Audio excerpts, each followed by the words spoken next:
আলহামদুলিল্লাহ। সুপ্রিয় দর্শক শ্রোতা, আশা নয় বিশ্বাস আপনারা সকলে অনেক বেশি ভালো আছেন। দেশ বিদেশ যে যেখান থেকে বসে আমার এই ভিডিওটি দেখছেন সকলকে আমার পক্ষ থেকে আন্তরিক মোবারক। দর্শক, এই ভিডিওতে আলোচনা করব বিষাক্ত সাপ, তারপর অন্য অন্য প্রাণীর ক্ষতি থেকে বেঁচে থাকার একটি আমল নিয়ে, চমৎকার একটি আমল নিয়ে এই ভিডিওতে আলোচনা করব। তো দর্শক, আপনারা ভিডিওটি না টেনে সম্পূর্ণ দেখার বিশেষ অনুরোধ করছি। যদি আপনি এই ভিডিওটি দেখেন তাহলে অবশ্যই আপনি এই ভিডিও থেকে উপকৃত হবেন ইনশাআল্লাহ। তো না টেনে সম্পূর্ণ দেখার বিশেষ অনুরোধ করছি। আর যদি আপনি আমার এই চ্যানেলে নতুন হয়ে থাকেন অবশ্যই চ্যানেলটা সাবস্ক্রাইব করে আমাদের পাশে থাকবেন।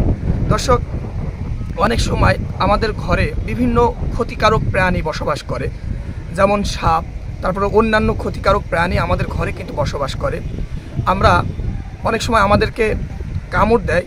তো আমরা আজকে জানবো এই সব কিছু থেকে বেঁচে থাকার, এই ক্ষতি থেকে বেঁচে থাকার একটি আমল নিয়ে আজকে জানবো। দর্শক, ছোট্ট একটি আমল কিন্তু আপনাদেরকে শিখিয়ে দেব। যদি আপনি আমলটি করতে পারেন ইনশাল্লাহ কখনো আপনার আর এই সকল বিষাক্ত প্রাণী আপনাকে ক্ষতি করবে না ইনশাল্লাহ। দর্শক, ছোট্ট একটি আমল। এই আমলটি হচ্ছে একটি দোয়া। এই দোয়াটি প্রথমে আপনাকে শিখতে হবে। দোয়াটি হচ্ছে, আমি বলছি সে আপনারা আমার মুখের সাথে, ঠোঁটের সাথে ঠোঁট মিলিয়ে দোয়াটি মুখস্থ করে নেবেন।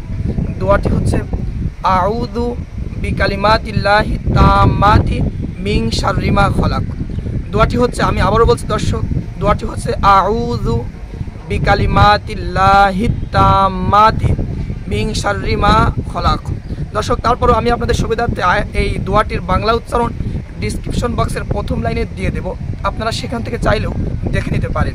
তো দর্শক, এখন কথা হচ্ছে এই আমলটি, এই দোয়া দ্বারা আপনি আমলটি কিভাবে করবেন।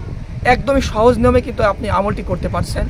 একদমই সহজভাবে কিন্তু এই ছোট্ট দোয়াটির মাধ্যমে আপনি বিশাল উপকৃত হতে পারছেন। এই দোয়াটি যখন আপনি রাত্রে ঘুমাতে যাবেন কিংবা যখনই আপনি ঘরে যাবেন, আপনি এই দোয়াটি পড়ে আপনার শরীরে কয়েকবার, এই দোয়াটি পড়ে আপনার শরীরে ফু দিয়ে নেবেন। আপনি কয়েকবার পড়ে আপনার শরীরে ফু দিয়ে নেবেন ইনশাল্লাহ। যদি আপনি এভাবে করেন, আপনি এই দোয়ার বদলে সুন্দর একটি জীবন পাবেন এবং ক্ষতিকারক প্রাণী থেকে বেঁচে থাকতে পারবেন ইনশাল্লাহ। এই আপনি যখনই ঘরে, যেখানে আপনি এই সাপ বিচ্ছুর ভয় পান, আপনি সেখানে গিয়ে এই দোয়াটি পড়বেন। পড়ার পরে কয়েকবার দোয়াটি পড়বেন, পড়ার পর আপনার শরীরে ফু দিয়ে নেবেন ইনশাল্লাহ। চাইলে, আল্লাহ যদি চান, আপনি এই সমস্ত কিছু থেকে বেঁচে থাকতে পারবেন। এই সকল সাপ বিচ্ছুর ক্ষতি থেকে আপনি বেঁচে থাকতে পারবেন। তো দর্শক, ভিডিওর একদম শেষ পর্যায়ে চলে এসেছি।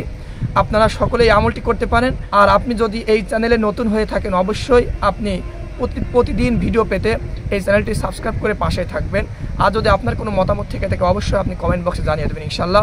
পরবর্তী ভিডিওতে দেখা হচ্ছে।